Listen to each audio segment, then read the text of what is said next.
Assalamualaikum, anda bersama saya Imidatul Azira dalam segmen Econ Tutorial pada minggu ini. Di sini saya nak berkongsi dengan anda sedikit mengenai Easy Parcel berdasarkan pengalaman saya sendiri. Mungkin ada yang dah pernah dengar tentang Easy Parcel ni, especially business owner ataupun small online business yang lately ni macam bak cendawan tumbuh selepas hujan. Di mana mana-mana kita tengok semua buat bisnes online dan student pun menjalankan online business ni sebagai side income mereka disebabkan PKP. So kita tak boleh menjalankan aktiviti ekonomi secara fizikal, and then peniaga mengambil inisiatif lain untuk membuat mencuri peluang perniagaan melalui menjual secara atas talian. Platform untuk menjalankan online business selain Shopee adalah WhatsApp, Instagram, Facebook dan juga website. Dan kesemua social media ni memberi impak yang berlainan dalam meningkatkan sales kita. So, some customer ada yang nak terus buy now and terus submit payment, and some customer ada nak tanya-tanya dulu dan nak tengok feedback dulu ke. Easy Parcel ni bukan sahaja boleh digunakan oleh business owner, boleh juga kalau parents nak hantar barang kepada anaknya yang dekat college ataupun dekat hostel. So lebih-lebih lagi ni PKP dan kita tidak digalakkan untuk keluar, kita boleh menggunakan Easy Parcel ini. Kita order melalui Easy Parcel dan van courier tu akan datang ke rumah kita dan pick up item parcel. Easy Parcel ni adalah satu syarikat logistik di mana ia mengumpulkan courier-courier yang ada, dan kita boleh pilih mana satu courier yang kita nak untuk kita hantar item parcel kita tu. That means Easy Parcel ni yang akan handlekan shipment item parcel kita tu.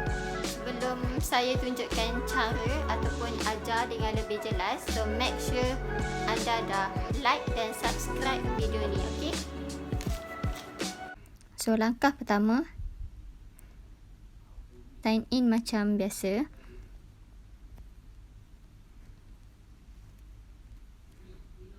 Okay, langkah kedua, kita check dulu wallet kita. Check dulu duit dalam wallet kita ni adakah mencukupi ataupun tidak. Kalau tidak cukup, kita top up.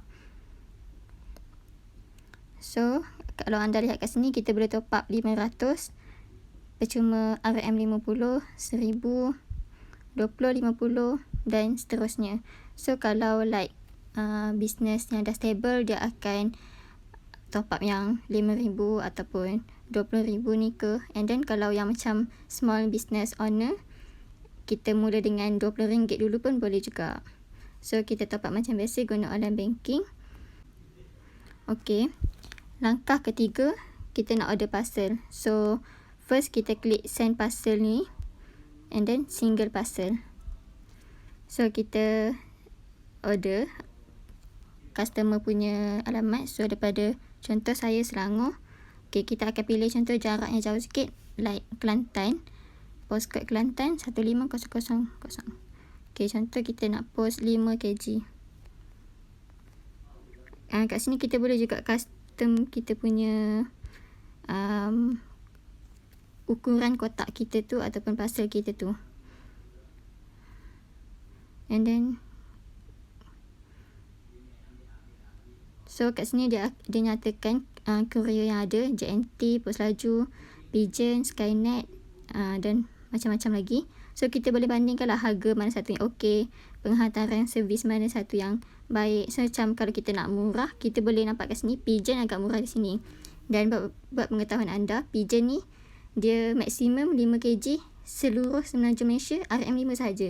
So even kita daripada Johor ke Perlis, still RM5. So agak murah di sini. Macam certain business owner dia akan charge RM8 kan untuk postage.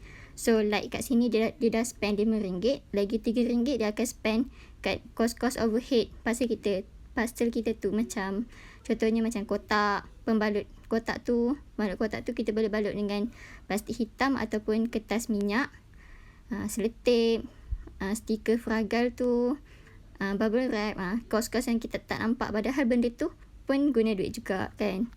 And then kalau kita nampak kat sini untuk JNT, kalau nak servis laju sikit, kita boleh guna JNT. Even dia ada masalah sikit, tak mungkin certain JNT ada je yang okay. So kalau Pigeon, kita nampak kat sini ada Pigeon Pickup, Pigeon Drop Off and Paperless. Paperless ni like macam kalau tak ada printer kat rumah ataupun tiba-tiba printer tu buat hal and tak boleh guna ataupun sebagainya. So kita boleh guna paperless ni macam kalau urgent nak hantar kat customer kan. Lepas tu atas kotak parcel tu kita just listkan nombor tracking and nama penerima tu je. Nanti print AWP tu pihak Easy Parcel ni yang akan settlekan. So kat sini dia charge RM2. So ikutlah mana yang awak rasa better. And then Pigeon ada drop off, kita boleh drop off kan parcel dekat mana-mana Pigeon point yang ada. Contoh Pigeon point yang saya tahu macam 99 Speedmart tu, tu contoh dia. Pick up dia akan pick up, dia akan datang lah, van Pigeon akan datang ke rumah kita untuk pick up parcel kita tu. Pigeon dia tak ada minimum parcel, tapi kalau JNT kalau nampak kat sini dia kata minimum 3 parcel. So ikutlah. So contoh saya nak post ke Selangor juga, Selangor 5 kg. So saya pilih Pigeon RM5 pick up.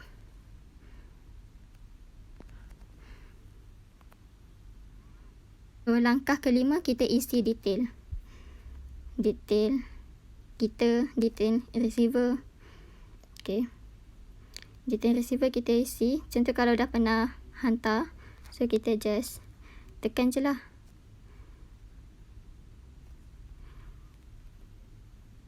Kita just tekan je. And then parcel detail, contoh baju.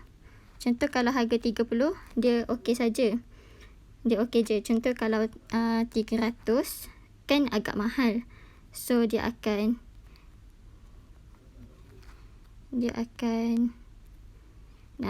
recommend untuk dia cover kita punya value of parcel kita tu. So ikutlah kalau dia nak kalau awak nak minta dia coverkan parcel awak ni, so kita buatlah. And then dia akan charge RM6. Macam tu lah. Kalau tak nak pun tak apa. And then kita boleh select date kita nak mana satu. So contoh Monday. Contoh 12 CNY, Chinese New Year, and 13-14 atau Ahad. Easy Parcel ni dia cuti, ataupun saya tak pasti Easy Parcel cuti ataupun Pigeon tu yang cuti. Macam tu lah. And then 15. So kalau business owner dia akan cakap siapa nak join postage Isnin. So kat situ dia akan sekalikan lah shipment korang tu. And then dekat sini ada khidmat SMS. Kita boleh cubalah SMS macam ni. And then kat sini ada airware bill.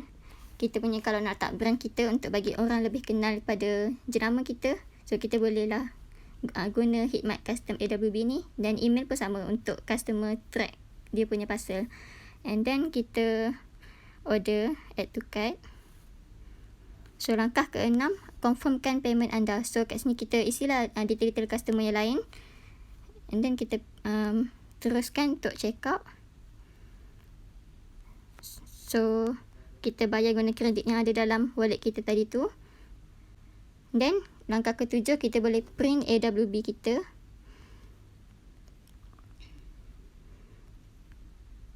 Macam ni. Okay. And then kita boleh share nombor tracking dekat customer kita. So view detail. And then share. Kita boleh share on WhatsApp ke, macam tu lah. Facebook ke. Send email pun boleh juga. And then okay, untuk tambahan, kalau kita nak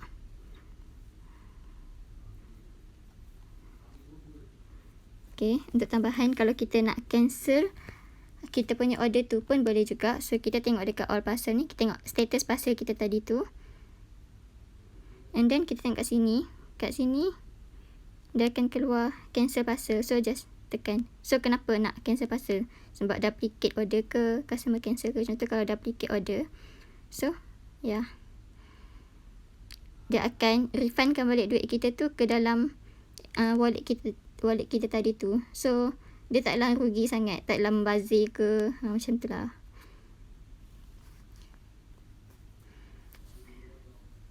So let's explore more. So kat sini dashboard, kita boleh tengok total saving kita, total delivered kita. And dia tadi send parcel, kita nak order parcel. All parcel kita tengok status kita, macam mana, dah sampai ke, belum ke, cancel, successfully delivered, macam tu lah.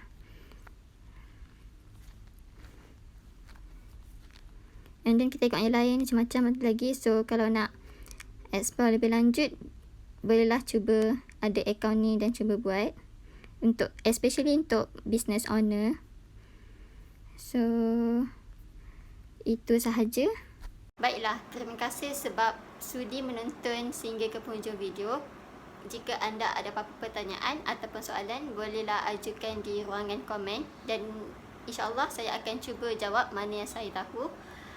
So don't forget to like, share, comment and subscribe video ni. So bye.